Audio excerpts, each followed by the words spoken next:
अस्सलाम वालेकुम। बोलो तलत हुसैन के साथ वही हुआ जिसका खदशा था पीडीएम को। ये दरख्वास्त कि आपने फुल कोर्ट बनाना है, 3 रुकनी बेंच से हमने ये इस्तदा नहीं सुनवानी, वो रिजेक्ट हो गई। अब पाकिस्तान तहरीक इंसाफ वाले खुशी से बगलें बजा रहे हैं और पीडीएम को अपनी इस थ्रेट को अमली जामा पहनाना है कि अगर आपने फुल कोर्ट नहीं बनाई तो हमने प्रोसीडिंग का बायकाट करना है। अब से कुछ देर बाद या दौरान प्रोग्राम जो रहनुमा है पीडीएम की, उनकी प्रेस कॉन्फ्रेंस भी मुतवक्को है। इसके अंदर वो अपने लाए अमल का इजहार करेंगे, लेकिन राना सनाउल्लाह जो इंटीरियर मिनिस्टर है वो कह चुके हैं कि हमने प्रोसीडिंग्स का हिस्सा नहीं बनना, जिससे मुराद ये है कि अमली तौर पर अब 3 मेंबर जो बेंच है वो कुछ भी फैसला कर दे वो मानना पड़ेगा। मानेंगे या नहीं मानेंगे, मामला सिर्फ आइनी तशरीहात का नहीं है कि पार्टी के हेड को पार्लिमानी पार्टी को डायरेक्ट करना होता है या पार्लिमानी पार्टी अज खुद कोई ऐसी एंटिटी है जो बड़े बड़े फैसले खुद कर सकती है, बिलखसूस कि किसको वोट डालना है। मामला ये नहीं है, मामला ये है कि जज साहिबान के ऊपर, इन 3 जज साहिबान के ऊपर आज पाकिस्तान की सिटिंग हुकूमत की तमाम कोलिशन पार्टीज़ ने अदम एतमाद का इजहार किया है। मामला ये भी है कि पंजाब में हमजा शहबाज की हुकूमत जाने के बाद परवेज़ इलाही की हुकूमत बनेगी और उनके इरादे बड़े वाज़ेह हैं। उन्होंने नून लीग को धर रगड़ा देना है। मरकज़ में नून लीग की कोलिशन हुकूमत है, वो भी आसानी से मुक्के नहीं खाएंगे, वो भी जवाबी पंच मारेंगे। डॉलर की उड़ान और रुपए की कलाबाजियाँ एक कौमी बहरान आपको नज़र आता है। इसके ऊपर फोकस करेंगे। हमारे पास जस्टिस रिटायर्ड शौकत अजीज़ सिद्दीकी साहब, साबिक जज इस्लामाबाद हाई कोर्ट मौजूद है। आपका बहुत शुक्रिया। हमें अब्दुल कयूम सिद्दीकी साहब ने ज्वाइन किया, सीनियर सहाफ़ी तज़कियाकार जियो के साथ। बहुत शुक्रिया। आज आप सारा दिन बड़ी आपने तपस्या काटी और फिर आखिर में आके वही हुआ जिसके बारे में हमें पहले से ही पता था, अगर आप तपस्या ना भी काटते तो। हमारे पास अहमद बिलाल महबूब साहब भी मौजूद हैं, पिलडेट के प्रेसिडेंट हैं। आमिर इलियास राना साहब, सीनियर सहाफ़ी तज़कियाकार एक्सप्रेस न्यूज़ के साथ। अगर आप इजाज़त दें तो मैं आमिर साहब से क्विकली और सिद्दीकी साहब से क्विकली ज़रा रिपोर्टर्स पर्सपेक्टिव ले लूँ, फिर हम तजिया की तरफ आते हैं। आमिर साहब, आपको आवाज़ आ रही है मेरी? जी बिल्कुल आ रही है। आपको हैरानी हुई जो कोर्ट ने फैसला दिया? कतन नहीं। देखे ना, ये तो अदर मिनट शम्स है कि सारे लोगों को बेंच की तश्कील से पता चल गया था कि कोर्ट का क्या फैसला होगा। ये बस एक मेरा ख्याल है कि हमारे दौड़ाने की बात थी कि मीडिया दौड़ता रहे, देखता रहे। ये पीडीएम को भी पता था, इसीलिए धुआंधार प्रेस कॉन्फ्रेंस भी हुई। क्योंकि जब चीफ जस्टिस साहब आज रिमार्क ये दे रहे थे कि देखें हमारे पास 2 बेंच में और लोग मौजूद हैं, नंबर में फुल कोर्ट होगी, तो हमें जात के वकील ने कहा जी वीडियो लिंक पे ले लें। आखिर जस्टिस फायद ईसा ने पिछले दिनों जजों की अपॉइंटमेंट पे भी वीडियो लिंक पे हिस्सा लिया था। 28 को फिर वो हिस्सा लेंगे यकीनन, और वो एक बड़ा मरहला है और वो भी एक इसके अंदर पूरी गेम में शामिल होगी सारी बातचीत में। तो जो जज इस्लामाबाद से लाहौर पहुंच सकते हैं, जबकि लाहौर में और जज उस वक्त भी मौजूद थे, तो फिर ये तश्कील हुई। और ये पीडीएम का यही बयानिया है, पीपल्स पार्टी का बयानिया भी यही है। नॉर्मली तो यही होता है कि जब आप किसी बेंच पे इतराज़ करते हैं तो वो लोग खुद भी सोचते हैं कि हमें थोड़ा सा पीछे हटना चाहिए, लेकिन चूंकि उन्होंने ये फैसला किया और सुप्रीम कोर्ट खास तौर पे चीफ जस्टिस साहब की अपनी अथॉरिटी उनके अपने हाथ में मौजूद है कि बेंच भी उन्होंने बनाना है और फैसला भी उन्होंने करना है कि वो फुल कोर्ट बनाते हैं या नहीं। तो ठीक है, हमारी आजमाइश थी जो हम उसमें पूरे उतरे। ज़ाहिर है मीडिया ने तो ये काम करना होता है, और अगली आजमाइश अब पीडीएम की है जो शायद सुबह अनाउंस करेगी अपना फैसला, अभी और वो बाइक ही होगा। बिल्कुल ठीक है। तो आपको कोई हैरानी नहीं हुई? आपने भी काम वैसे किया जैसे सारों ने करना था, नतीजा सबको पता था। क्या full court full court full court? आपको पता था कि फुल कोर्ट नहीं बननी? बिल्कुल साफ नजर आता है वही जज साहिबान उनको जो भी है। नजर, आपको भी इतना ही बात है। इसमें तो कोई ये तो बिल्कुल रोज़े रोशन की तरह से आया था। जाहिर है उसके अंदर बाकी लीगल जार्गन है, उसको आप एक तरफ रखें। बड़ा दिलचस्प बात थी कि जो है इरफान कादिर साहब, उन्होंने अदालत में ये कहा कि अभी गुज़िश्ता समात हुई जब वो नैब ऑर्डिनेंस के ऊपर जो अमेंडमेंट्स आई हैं उस हवाले से हो रही थी, तो चीफ जस्टिस साहब ने कहा था कि सियासतदानों को चाहिए कि मिल के बैठें और इत्तेफाक राय से वो करें। तो उन्होंने कहा कि जनाब हम ये कह रहे हैं कि जज साहिबान भी एक पेज पर आ जाएं ताकि ये जो सारी सूरत हाल है ये ना हो, क्योंकि एक तासुर ये जो मिल रहा है कि एक मखसूस जज साहिबान ही एक ऐसी सियासी जमात जिसको अभी आपने अपने एक फ़ैसले के अंदर कहा कि उसके सदर ने, उसके वज़ीर आज़म ने और उसके स्पीकर ने आइन से फ्रॉड किया, उसको आप बहुत उजलत के अंदर जो है वो उसको उसकी बात मानी जाती है। तो ये एक तासुर जो है, वो तो कहते हैं सोशल मीडिया वैसे देखते नहीं, सोशल मीडिया का तासुर है, ये कोई इतना खास तासुर नहीं है। तो उसके बाद जो है वो जो चौधरी शुजात हुसैन के वकील थे, उन्होंने भी यही बात की। उन्होंने कहा कि जनाब ये कोई हमजा शहबाज वज़ीर आला बने या परवेज़ इलाही तो कोई आसमान नहीं टूटेगा। बॉटम लाइन है इसके, आपको कोई हैरानी नहीं हुई? नहीं, मुझे कोई हैरानी नहीं है। इट वाज वेरी वेल पता पहले था से कि हाँ ये देखिए जो तासुर है ना कि बेंच बनने से और उसमें जो जज साहबान होंगे तो इतना वैसे ही खतरनाक सेंटेंस है आमिर, आपने रियलाइज नहीं किया खतरनाक जज साहबान के लिए कि जब बेंच बनते ही पता चल जाए। बेंच के मामलात आपसे बेहतर कौन जानेगा, आप तो खुद बेंच के डसे हुए हैं। लेकिन जजेस के पास क्या वाकईतन कोई ऑप्शन थी, कंसिडरिंग दूसरा आर्गुमेंट में दे रहा हूं, इतना प्रेशर पाइल किया? जी आप बहुत माजरत के साथ, मेरे ख्याल में कोई टेक्निकल ग्लिच हो गई थी और हम प्रोग्राम बीच में हमें छोड़ना पड़ा। जस्टिस रिटायर्ड शौकत अजीज़ सिद्दीकी साहब, क़य्यूम सिद्दीकी, आमिर असराना, अहमद बिलाल महबूब, होपफुली ये दोनों हमारे साथ मौजूद हैं। जजेस के पास सिद्दीकी साहब कोई ऑप्शन थी, कंसिडरिंग के कोर्ट के बाहर कितना प्रेशर जनरेट किया गया? मतलब अगर वो फुल बेंच बना देते तो लगता यूँ कि एक प्रेस कॉन्फ्रेंस में ये फुल बेंच बन गया, कोई ऑप्शन था? लेकिन मैं ये समझता हूँ कि बात प्रेशर की नहीं थी, बात प्रोप्राइटी की थी कि फुल कोर्ट आप बनाएं या ना बनाएं, कम से कम 5 रुकनी बेंच आप ज़रूर बना दें, जिसने पहले 63A आर्टिकल 63A के हवाले से केस सुना था। ठीक, अब उसमें से जो पहले काजी फायज़ ईसा साहब के केस में हेल्ड हो चुका है कि अगर कोई जजमेंट में कोई जजेस डिफ़र भी करते हैं तो वो भी उसमें बैठेंगे अगर रिव्यू पिटीशन आती है। तो इसमें भी उसी एनोलॉजी की बुनियाद पर मैं ये समझता हूँ कि जस्टिस जमाल मंदोखेल साहब और उनके साथ मज़हर आलम मियां खेल साहब की जगह किसी भी और जज को बिठाया जा सकता था। और अगर पाकिस्तान के अंदर जजेस मौजूद हैं तो उनको बुलाना, मैं नहीं समझता कि कोई इतना बड़ा वीडियो लिंक के जरिए भी हो सकता था, बिल्कुल हो सकता था। और हमें अच्छी तरह याद है कि गालबन 1993 में जब नवाज शरीफ साहब के दौर में असम्बलियाँ टूटी तो जस्टिस शफीउर रहमान साहब का बेटा एक दिन पहले फौत हो गया था। तो वो नेक्स्ट डे उस प्रोसीडिंग्स को कंटिन्यू करने के लिए वो आगे, उन्होंने कहा कि ये मेरी कमिटमेंट है। तो प्रेशर को बिल्कुल नहीं मलहूज़े खातर लाना चाहिए था। प्रोप्राइटी डिमांड्स के देखें, आप के ऊपर एक तनकीद भी हो रही है, ठीक है, वो उसमें बदनीति भी होगी, हर तरह की चीज़ें होंगी, लेकिन आप कम से कम अवेलेबल जो आपके पास जज साहिबान हैं उनको बिठा दें। एक साइड को भी थोड़ा सा इत्मीनान हासिल हो जाता है, चलें 3 से जी 5 हो गए या 7 हो गए। और फिर इसमें एक बड़ा इंपॉर्टेंट आस्पेक्ट है, आर्टिकल 63A के हवाले से सबसे जो पहली तशरीह हुई है ना जी, वो हुई है जब 18वीं और 21वीं तरमीम के हवाले से फुल कोर्ट ने ये केस सुना 2015 से। ठीक है जी, वो है Rawalpindi district bar association Rawalpindi versus federation of Pakistan. अच्छा, उसके हवाले से आर्टिकल 63A को उन्होंने बता दिया जी कि वो क्या चीज़ है और जिसको इंट्रोड्यूस कराया गया। अच्छा, अब ये और भी ज़रूरी था, मैं प्रेशर की नहीं बात कर रहा, अगेन ये और भी ज़रूरी था कि उसमें 14 वर्सेस 3 के साथ वो पटिशन्स डिसमिस हुई थी। ठीक, वो 8 जजेस का नोट अलहदा है जिसमें मौजूदा चीफ जस्टिस ऑफ पाकिस्तान भी शामिल हैं, लेकिन जो पटिशन्स डिसमिस हुई वो 14-3 के स्कोर से। ठीक, तो इसलिए मैं ये समझता हूँ कि अभी ये जो डिप्टी स्पीकर साहब की रूलिंग के हवाले से केस है, इसमें ये सारे केसेस डिस्कस होने हैं। और आज मोहतरम जस्टिस मुनीर अख्तर साहब गालबन फरमा भी रहे थे कि जी कि वो 8 जजेस का जो व्यू है हमारे ऊपर बाइंडिंग नहीं। बाइंडिंग कैसे नहीं है? वो आपके ऊपर बाइंडिंग है अगर आप उससे कोई डिफरेंट व्यू हासिल वो लेना चाहते हैं तो फिर वो उसके लिए आप कहेंगे, लिखेंगे कि जी इससे बड़ा बेंच कॉन्स्टिट्यूट। लेकिन ये लचक और ये जो 3D व्यू है ये हमें नज़र नहीं आया। बिलाल साहब से पूछ लेते हैं जी। बिलाल साहब, आपको आवाज़ आ रही है मेरी?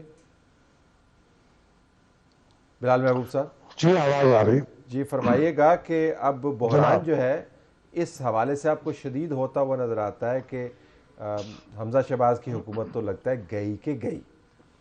पंजाब में जो हुकूमत बननी है उसने शदीद टकराव वाली कैफियत इख्तियार करनी है मरकज़ की तरफ, ये जानते हुए कि केपी के अंदर की केपी से क्या क्या तूफ़ान उठे जिन्होंने इस्लामाबाद का रुख किया। तो आपको लगता है कि आइनी मामलात के तय होने के बाद कुछ भी तय नहीं होगा?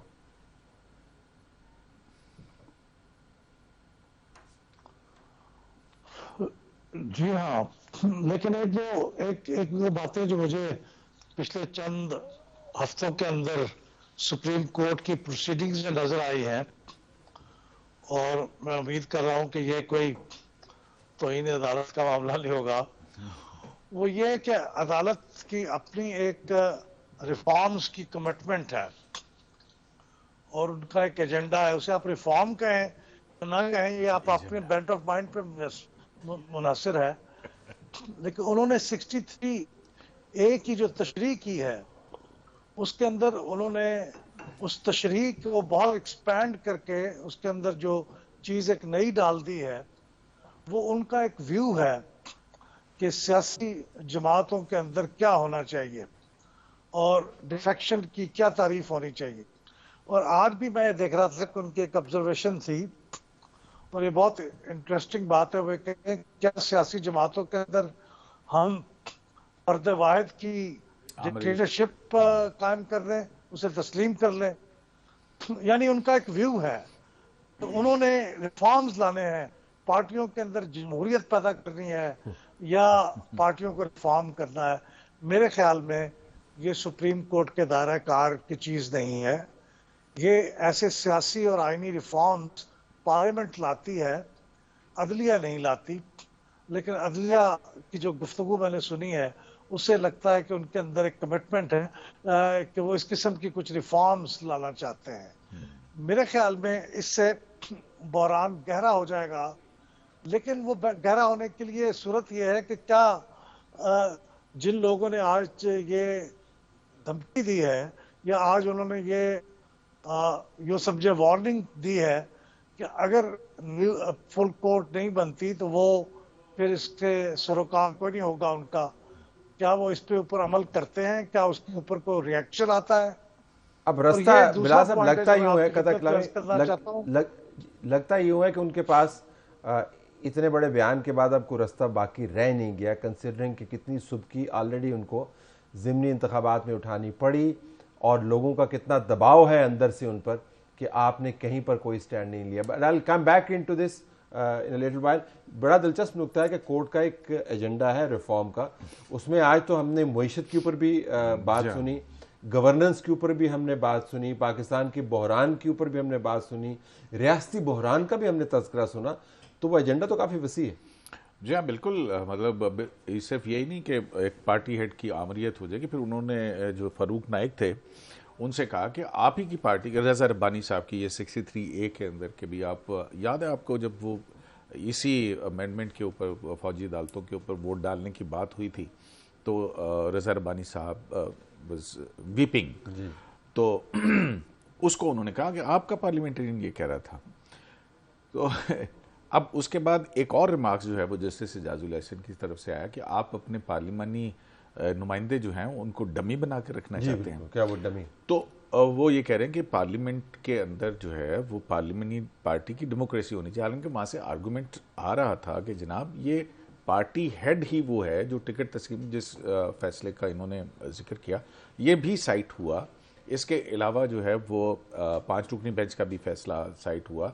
फिर वो भी फैसला साइट हुआ जो कि जस्टिस एजाजुल एहसन, जस्टिस उमरता बदयाल और साकिब निसार साहब का था, जिसमें नवाज शरीफ को पार्टी हेड कितना अहम होता है कि आइन का आर्टिकल 62 और 63 पे अगर वो पूरा ना उतरता हो तो लेकिन आपको जज साहबान के इस इसरार के ऊपर तो क्या फिर हैरानी नहीं हुई कि कितनी कभी आर्गूमेंट्स कानूनी, सियासी, आइनी उनके सामने रखे गए, और लेकिन जो काउंटर आर्गूमेंट आया वो उसमें फिर उनका ये आया जिस पे अदालत बड़ी मुतमिन नजर आई, जो जिस जजमेंट का ये हवाला दे रहे हैं। उन्होंने कहा कि वहाँ पे 63 कॉन्स्टिट्यूशनल अमेंडमेंट की वायरीज जो है वो चैलेंज हुई थी। इंटरप्रेट नहीं किया गया था उसको इंटरप्रेट नहीं। हाँ, तो हालांकि वहाँ पे लफ्ज़ ये भी हुआ इस्तेमाल सलाउद्दीन साहब ने किया कि एक्सटेंडेड आर्टिकल 63 कोर्ट के मूड को जानना चाहिए, जो कोर्ट का मूड था, जिस मुसम्मा इरादे के साथ, मुस्तकिल मिजाजी के साथ उन्होंने तमाम चीज़ें सुनी, उसको उनको रद्द कर दिया, उससे आपको हैरानी हुई? नॉर्मली होता ही है कि 2-3 रास्ते बीच में से निकालते हैं, फिर कहीं और चले जाते हैं, लेकिन रास्ते निकालते हैं। आज तो बिल्कुल स्ट्रेट एंड नैरो, डायरेक्ट तरीके से बात कर रहे थे, जो भी आर्गूमेंट आ रहा था उसको वो छक्का लगा रहे थे। बाहर वो मतलब है कि court was not in A mood कि भी वो That's इस बात what I पे wanted to जो है hear, वो कि मूड ऑफ द कोर्ट जो है हाँ, वो इस वो पे, बड़ा वाज़ेह था। असल में देखिए, मैं ये समझता हूँ इस हवाले से कि ये उनके पार्ट पर भी रियलाइजेशन मौजूद है कि हमने पहले वाला फैसला दे के इन रिस्पांस टू रेफरेंस और क्वेश्चन नंबर 2 का आंसर दे के हमने अपनी जुरिस्डिक्शन को बियॉन्ड द कॉन्स्टिट्यूशन ले गए। ठीक, देखिए, इंटरप्रिटेशन आप कॉन्स्टिट्यूशन की करनी है आपने, तो जो चीज़ कॉन्स्टिट्यूशन के अंदर मौजूद होगी उसी को इंटरप्रेट करेंगे ना। यहाँ पे हुआ ये है कि यहाँ पे कॉन्स्टिट्यूशन को इंटरप्रेट नहीं किया गया है, यहाँ पे अकोमोडेशन की गई है एक फरीक की। ठीक, अब जब आपने उस फरीक की अकोमोडेशन की और वोटों को मिन्हा करने का फैसला कर लिया, तो उस वक्त आपके जहन में ये नहीं आया कि ये कल दूसरी साइड भी इस चीज़ का बेनिफिट उठा सकती है। अब वो अपनी उस गलती को, मैं समझता हूँ, जो गलती नहीं, बहुत बड़ा ब्लंडर है वो, क्योंकि रीराइट करना कॉन्स्टिट्यूशन को और इस तरीके से आप उसकी तशरीह करें और फिर आप ये कहें कि हम तशरीह नहीं कर रहे, हम तो एक्सप्लेन कर रहे हैं, दिस इज टोटली मतलब अनवारंटेड। प्रोसीजर भी चेंज कर दिया बड़ा ना। एक अजीब सा ये एक, मैं समझता हूँ कि उनका की अप्रोच इस हवाले से वो चल रही है। अब जिद ना करें, देखिए आपने मसल्स नहीं दिखाने, जज को मसल्स नहीं दिखाने होते। जज को हमेशा मैं कहता हूं कि जज को लाई लग होना चाहिए, इस लिहाज से कि उसको जो बदना माकूल बात कर रहा है वो उसकी बात सुने, और अगर वो महसूस करते हैं किसी भी जगह यार हमसे भी गलती हुई है, ठीक है, कहते हैं जी हाँ ठीक है, हम सारी पिटीशंस लगा देते हैं। और एक मौके पे मैं खुद मौजूद तो नहीं था, लेकिन मैं वो एक टिकर पढ़ रहा था जिसपे मोहतरम चीफ जस्टिस साहब ने ये कहा कि हो सकता है हमारा वो पहले वाला फैसला भी गलत हो, कोई इससे मिलते जुलते रिव्यू के हवाले से वो 63A के ऊपर रिव्यू इसलिए है। मैं ये समझता हूँ कि इसको लगाना, तमाम पिटीशंस को इकट्ठा सुन लेना और 5 जजेस का सुन लेना, ये बड़ा ज़रूरी था। वरना देखें ये जो एक ट्रेंड चल निकला है ना कि आप सिर्फ उस केस को सेंसिटिव कहेंगे जो आपके नज़दीक सेंसिटिव होगा, लिटिगेंट के नज़दीक की सेंसिटिविटी को नहीं आप देखेंगे। मेरी मिसाल आपके सामने है, मतलब इंडिपेंडेंस ऑफ जुडिशरी से ज़्यादा कौन सी सेंसिटिविटी होनी चाहिए जुडिशियल इंस्टीट्यूशन के लिए। मुझे पहले इनके बड़ों साकिब निसार साहब की सरबराही में पहले मेरा मुआशी, समाजी, नफ्सियाती मेरा कत्ल किया गया, और उसके बाद मौजूदा चीफ जस्टिस साहब की सरबराही में मेरी लाश को जो है 4 साल से ये खींच रहे हैं। मतलब एक दिन की समाअत रह गई थी मेरे केस में, एक दिन की। नाज़रीन को बता दें आपका केस था भी क्या या है भी क्या? जाहिर है मेरा केस ये था कि जो मुझे मैंने without trial Rawalpindi district bar में मैंने एक स्पीच की थी जिसमें मैंने कहा था कि हमारे मामलात में ISI वाले मुदाखलत करते हैं, हमारे वो जुडिशल प्रोसीडिंग्स को मैनिपुलेट करते हैं, मर्जी के बेंचेस बनवाने की कोशिश करते हैं, केस की मार्किंग करने की कोशिश करते हैं। तो ये हमारी जो इंडिपेंडेंस है जुडिशरी की, जिसके लिए हमने कुर्बानियाँ दी, वो कंप्रोमाइज़ हो चुकी है। ठीक, इस पर फिर जाहिर है मुझे जाहिर ऐसा मेरा नाकाबिले माफ़ी के बग़ैर किसी ट्रायल के, बग़ैर किसी इंक्वायरी के, मुझे supreme judicial council headed by मियाँ साकिब निसार एंड आसिफ सईद खोसा, गुलजार अहमद, यावर अली, कदावर जज जी यावर अली एंड जो मौजूदा अहमद अली शेख साहब जो मौजूदा चीफ जस्टिस है सिंध। मतलब अब पता है इनको भी, अब उसकी सेंसिटिविटी का कोई एहसास तो नहीं। आप 4 साल से दादरसी के लिए जा रहे हैं, पिटीशन लगी हुई है, क्या होता है? देखिए मैं कम से कम 1500 दिनों में ना जी सिर्फ 15 समातें हुई हैं, वो भी एवरेज 50-50 मिनट की। जस्टिस मियाँ मज़हर आलम मियाँ खेल साहब रिटायर हो रहे थे, उनकी बीमारी के बाद भी तकरीबन 1 माह का टाइम बचा हुआ था। मैंने ख़त लिखा कि सर ये रिटायर हो जाएंगे, बेंच टूट जाएगा, फिर पता नहीं क्या होगा, आप लगा दें। नहीं लगाया। अब 13 अगस्त को एक और जज साहब रिटायर हो रहे हैं, जस्टिस सजाद अली शाह साहब। मुझे जो लग रहा है मेरा केस नहीं लगेगा, और शायद अब बिल्कुल ही ना लगे। बस अब ऐसी कुर्बानियां देनी पड़ती हैं ताकि पता चले कि निजाम काम कैसे करे। Let me go to Bilal sahab, because I want to stay on this. मैं एक छोटा सा फिक्र है कि यहाँ पे मामला था जो 62% प्रोविंस की गवर्नेंस का, वहाँ के नुमाइंदगान का, क्योंकि वहाँ पे किसी जज की मराहत के से मुतल्लिक मामला नहीं था कि उसके ऊपर आप फुल कोर्ट बनाते या बड़ा लार्जर बेंच बनाते। हमने तो ये देखा है कि जजेस की मराहत के हवाले से, हाँ जी, ये है बिल्कुल, जजेस की मराहत के हवाले से पहले 3 रुकनी बेंच था, फिर 5 हुआ, फिर 7 हुआ, फिर वो उससे बड़ा हुआ, और उसके अंदर 3 रिव्यूज़ भी हुए हैं। तो जाहिर है कि ये इतना सेंसिटिव मामला तो नहीं था। लेकिन बिलाल साहब, आपको आवाज़ आ रही है? मैं बार बार चेक कर रहा हूँ क्योंकि टेक्निकली मामलात में भी जी आवाज़ आ रही है। ये फरमाइएगा कि मैं दोबारा वापस आऊँगा। आपने बड़े अच्छे नुक्ते पे छोड़ी थी बात कि अब मुनसर है PDM के रहनुमाओं की तरफ से रद्द अमल। उनका रद्द अमल जो है वो जज साहिबान के मूड की तरह वाजे है, कम से कम उनके बयान की हद तक। उन्होंने अब प्रोसीडिंग्स को बायकाट करना। आप ज़रा सियासी तौर पर बताइएगा कि PDM के पास वाक़तन ऑप्शन रह क्या जाती है? एक तरफ KP में इमरान खान की हुकूमत है, PTI की, पंजाब के अंदर परवेज़ इलाही जो बहुत सियासी तौर पर खूंखार हुए हैं, और उन्होंने जितनी काविश की है, दायां बायां बाजू भी तोड़वाया, उसके बाद बददुआएं भी दी, सब कुछ उन्होंने किया। तो उसके बाद अब ज़ाहिर है उनको मसनद मिलेगी तो कुछ ना कुछ तो करेंगे। तो इस्लामाबाद तक महदूद हो गई है ये हुकूमत।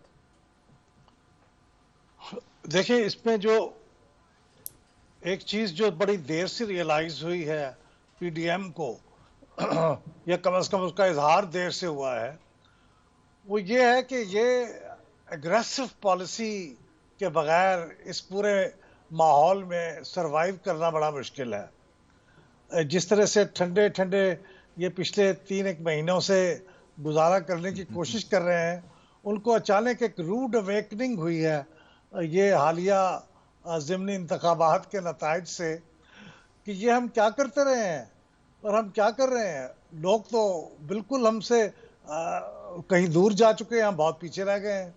तो अब उनको आज की प्रेस कॉन्फ्रेंस से मुझे अंदाज़ा हुआ है, और उन्होंने इसका कम से कम ये तासुर दिया है कि अब वो एग्रेसिव पॉलिसी को अडॉप्ट करेंगे, और वो जो एग्रेसिव पॉलिसी दूसरी तरफ से है उसका जवाब एग्रेशन से ही देंगे।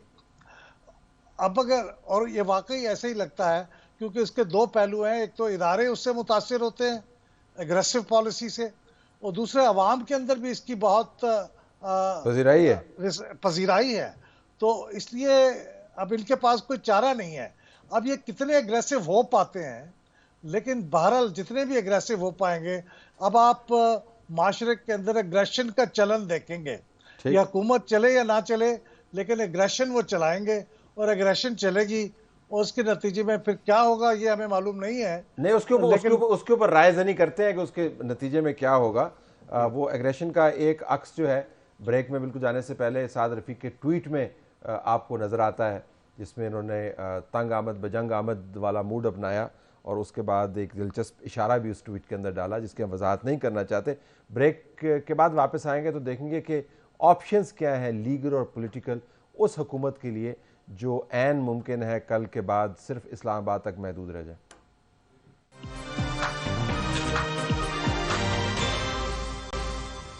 प्रोग्राम में खुशामदीद नाज़रीन। क्या वाक़तन वफाकी हुकूमत फैज़ाबाद तक महदूद रहेगी और इसके मुस्तकबिल के ऊपर सवालिया निशान है अगर कल 3 रुकनी बेंच ने वही फ़ैसला दिया जिसकी तवक्को की जा रही है कि हमजा शहबाज के पास नंबर्स नहीं थे और चौधरी शुजात पार्टी हेड के तौर पर जो डायरेक्शन नहीं दे सकते। पार्लिमानी पार्टी का जो कंसेंसस अभी वो सुप्रीम है। ज़रा इसके ऊपर वापस आइएगा कि आप दौरान वक्फा मुझसे बहस कर रहे थे कि हुकूमत अब इतनी भी माड़ी नहीं है इस वक्त अगर पंजाब में तब्दीली, इसकी क्या वजह, आप क्यों कह रहे थे? तो नाज़रीन को भी बताएं। नहीं, देखें, बात यह है कि इत्तेहादी तो साथ हैं, आज भी प्रेस कॉन्फ्रेंस के अंदर साथ है। तो फेडरल गवर्नमेंट जो है उसको ख़त्म होने या गिरने के लिए 2 चीज़ें हैं कि प्राइम मिनिस्टर रिज़ाइन कर दे या फिर उनके खिलाफ अदम एतमाद हो जाए। लेकिन इन दोनों सूरतों के अंदर हाउस को नया लीडर चुनना पड़ेगा। हाँ वो फिर उसके बाद क्या करता है। और दूसरी ये है कि प्राइम मिनिस्टर जो हैं वो इस वक्त असेंबली डिसॉल्व करते हैं, नेशनल असेंबली, और एक अगर हुकूमत caretaker गैर फाल हो government जाती बनती है, बहरान बढ़ जाता है, जत्थे जो हैं उसको अपने सीज में ले लेते हैं लोग। मैं वैसे एक सिनेरियो बिल्ड कर रहा हूँ जो हो सकता था।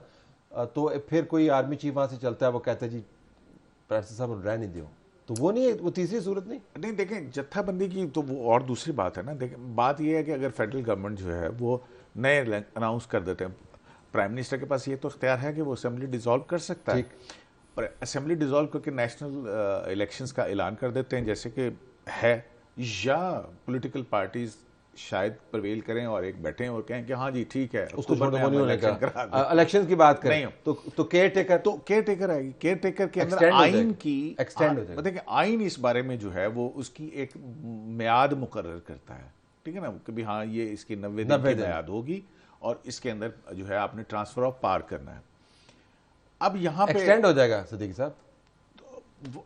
मौजूदा सुप्रीम कोर्ट को देखते हुए तो आप कुछ भी कह सकते हैं, लेकिन जो है आइन जो है वो ये कहता है, हम तो ये कहते हैं एक्सटेंड। वैसे अगर ऐसी सूरत हाल बने, बहरान अमली सूरत, मुआशी बहरान, डॉलर काबू में नहीं आ रहा है, रुपए की कलबाजियाँ लग रही हैं, दहशतगर्दी दोबारा से जड़ पकड़ रही है, हिंदुस्तान में अगले साल इलेक्शंस होने वाले हैं, टीटीपी रीग्रुप कर रही है, सैंक्शंस है वगैरह वगैरह, सियासी बहरान, आइनी बहरान, मुआशी बहरान, बिजनेस कम्युनिटी, जत्थाबंदी, एक्सटेंड हो सकती है केयर टेकर? देखिए, हम कहते तो हैं कि हमने नज़रिया ज़रूरत को दफन कर दिया है, लेकिन नज़रिया ज़रूरत गंडासे की तरह निकल आता है। और ज़ाहिर है जब आपके पास वो नज़रिया ज़रूरत मौजूद है तो आप ये भी कह सकते हैं जी कि हमारे हालात वारंट करते हैं कि केयर टेकर गवर्नमेंट जो है वो 1 साल तक काम करे, और जितने भी इंस्टीट्यूशंस हैं वो बाउंड हैं उसके साथ कोऑपरेट करने के लिए। अब उसके बाद तो अल्लाह ताला की अदालत में जाके आप अपील कर सकते हैं। लेकिन उसको पॉलिटिकली आपको मार्केट भी करना होगा ना, जमातों को आपको पॉलिटिकली मार्केट भी करना होगा। Imran Khan has to accept कि हमें एक्सटेंडेड केयर टेकर चाहिए, N has to accept, people's party, मौलाना फजल रहमान, तो बड़ी मार्केटिंग करनी पड़ेगी। मतलब ये कितनी सादा सी बात है कि इमरान खान साहब की मुआशी बदइंतजामी का जिम्मा उठाया मौजूदा हुकूमत ने। अब इन्होंने जो किया और जो इमरान खान साहब ने मुआशी तौर के ऊपर किया, उन दोनों का जिम्मा आप कह रहे हैं कि एक केयर टेकर हुकूमत उठा ले जी और वो उसको आप कहेंगे टेक्नोक्रेट्स होंगे ना, उनका पॉलिटिकल स्टेक नहीं। लेकिन उसमें मैं ये समझता हूँ, देखिए हमारी जो सियासत है ना मुल्क की, इसका सबसे बड़ा अलमिया ये है कि मैं नहीं ना तो आप नहीं, ठीक। अब एक ऐसा बंदा जो इनफैक्ट दोनों पार्टीज के लिए न्यूट्रल हो, सिविलियन की बात कर रहा हूँ, तो उससे कोई बात नहीं यार, मेरा जो दुश्मन है या मेरा जो हरीफ है या मेरा जो मुखालिफ है वो तो नहीं है ना, ठीक। इससे मुझे कोई, मैं मुतमईन हूँ कि एक थर्ड आदमी जो है वो बैठा हुआ है, तो इसलिए वो मार्केट हो जाएगी। बाकी जाहिर है अगर यहाँ पे फौजी गवर्नमेंट्स से जो है वो मार्केट हो सकती हैं, मार्शल लॉ मार्केट हो सकता है, तो एक इंटरम गवर्नमेंट जिसके पीछे सुप्रीम कोर्ट अगर खड़ी है तो वो क्यों नहीं मार्केट होगी। ये ज़रा चलते हैं बिलाल साहब, आप हमारे साथ ही हैं? जी मैं साथ। Extended care taker, extended interim, technocrats की हमें इस्लामाबाद से, पिंडी से ये शुनीद भी है अफराद के हवाले से कि सीवी लेके लोग घूम रहे हैं। 6 को तो मैं जानता हूँ कि प्राइम मिनिस्टर का अमलन इंतखाब हो चुका है कि किस कैटेगरी से आना है, वो उसने इकोनॉमिस्ट होना है। जो अहम वजारतें हैं उनके लिए भी लोगों को मार्क किया जा चुका है और एक्सटेंड करेंगे केयर टेकर को। आपको ये इम्कान बिल्कुल जो है वो दीवाने का ख्वाब लगता है, बड़ लगती है, या इसमें हकीकत भी है? नहीं तलत साहब, मुझे ये दीवाने का ख्वाब नहीं लगता।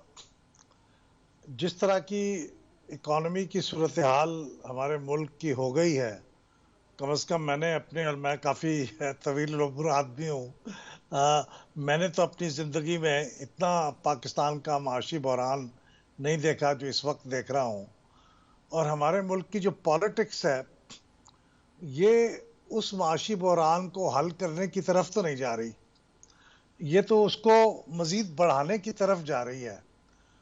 और गालिबन अगले चंद दिनों में या चंद हफ्तों का जो सिनारियो डेवलप होगा उसके बाद गालिबन यही एक ऑप्शन रह जाएगा कि कोई मावराए आइन को ऐसा कदम उठा के यहाँ ऐसी हुकूमत बिठा दी जाए जो कम अज़ कम, जिसका कम अज़ कम ज़ाहिरन जिसका मकसद ये हो कि हमारे जो इकोनॉमिक क्राइसिस है उसको ये कंट्रोल कर ले। और ये जो हालात जिस तरह से डेवलप होंगे या हो रहे हैं, उसमें अवाम भी कन्विंस हो जाएगी कि इसके अलावा कोई चारा नहीं था भाई। जो हालात जिस तरह ख़राब हो रहे हैं, इसको ये सियासतदान तो कंट्रोल करने की पोजीशन में नहीं है, ना तैयार है, ना कॉम्पिटेंस है। तो पॉलिटिकल पार्टीज को कैसे ये आइडिया मार्केट किया जाएगा? वो क्यों एक निस्बतन तवील मुद्दत मावराए आइन या नजरिया ज़रूरत के खोक से जन्म लेने वाली एक्सटेंडेड हुकूमत को वो एक्सेप्ट करें? वो क्यों करेंगे? वो ये कहेंगे कि ये जो कालक मुंह पे मली जाएगी इस इकोनॉमिक सिचुएशन को मैनेज करने में, कम से कम हमारे मुंह पे तो नहीं मली जाएगी। कोई ऐसी हुकूमत आएगी जो ये खुशी खुशी अपने मुंह पे मलवा लेगी, क्योंकि उसको उसकी कोई कॉस्ट बेयर नहीं करनी। तो ये तो इस वक्त देखे ना, जो पिछले 3 महीने में इस हुकूमत के साथ हो चुका है। शामिल कर लें जी हाँ, तो कोई भी सियासी जमात वो ये सोचेगी कि यार चलें कुछ अर्सा, लेकिन वो मेरा ख्याल ये है कि वो चंद महीने या 1 साल के लिए नहीं आएगी। वो कम से कम वो 3 साल का नुस्खा होगा, जो भी होगा। और हमारे यहाँ जो 8 महीने से शुरू किया था प्रोग्राम के इख्तिताम पे, अब खींच के आप उसको 3 साल पे ले गए। ये शुरू ऐसे ही करेंगे वो 8 महीने वाली बात, लेकिन वो eventually it will lead to that. 90 दिन में इंतखाबात कराने वाली बात है। एक बार आप दस्तूर के जब हदूद को क्रॉस कर लेते हैं ना, then sky is the limit, then sky is the limit। बिल्कुल आखिर में 10 seconds each। तो बिलाल साहब का मानना ये कि कालक इतनी पैदा करो कि हर कोई उससे बचता फिरे और कहे कि जी जब तक ये कालक खत्म नहीं होती किसी और से काम करवाने। तो लेकिन फिर भी किसी ना किसी को तो वो कालक अपने मुंह पे मलनी पड़ेगी ना। तो बहुत सारे लोग सीवी लेके फिर रहे हैं, मैं आपको बता रहा हूँ, लाइनें लगी हुई हैं। So you also don't rule it out. Judiciary मेरा ख्याल है कि जुडिशरी को चाहिए कि बजाय इसके कि किसी पे इत्तेफाक नहीं होता है तो सुप्रीम कोर्ट ऑफ पाकिस्तान के 17 जज साहिबान जो हैं वो मुल्क की जमा में वो सितंबर तक कंप्लीट नहीं होगा, उन्होंने आज मैं बता दी। तो आप इसको सुप्रीम कोर्ट को जस्टिफाई करना एक्सटेंडेड केयरटेकर, बिल्कुल 30 सेकेंड्स, वो कैसे करेंगे? देखिए, हमने ज़ाहिर है ज़फ़र अली शाह केस में परवेज़ मुशर्रफ साहब को ना सिर्फ उनको जस्टिफाई उनके उसको टेक ओवर को किया मार्शल लॉ को, बल्कि हमने उनको कॉन्स्टिट्यूशनल अमेंडमेंट्स करने की भी इजाज़त दी। अब आप ये तसव्वुर कर सकते हैं कि पाकिस्तान में पार्लियामेंट के अंदर 2/3 मेजॉरिटी के बगैर कॉन्स्टिट्यूशन अमेंडमेंट हो सकता? और जो वॉच डॉग हैं वो ये अथॉरिटी दे रहे हैं एक आमिर को कि यार तुम कर लो। इम्कानात का मुल्क है, इम्कानात वाज़े हैं। मौलाना फजल रहमान प्रेस कॉन्फ्रेंस कर रहे हैं, पीडीएम की प्रेस कॉन्फ्रेंस जारी है। हमारी तरफ से यही कुछ मेहमानों का शुक्रिया। Go to the press conference now.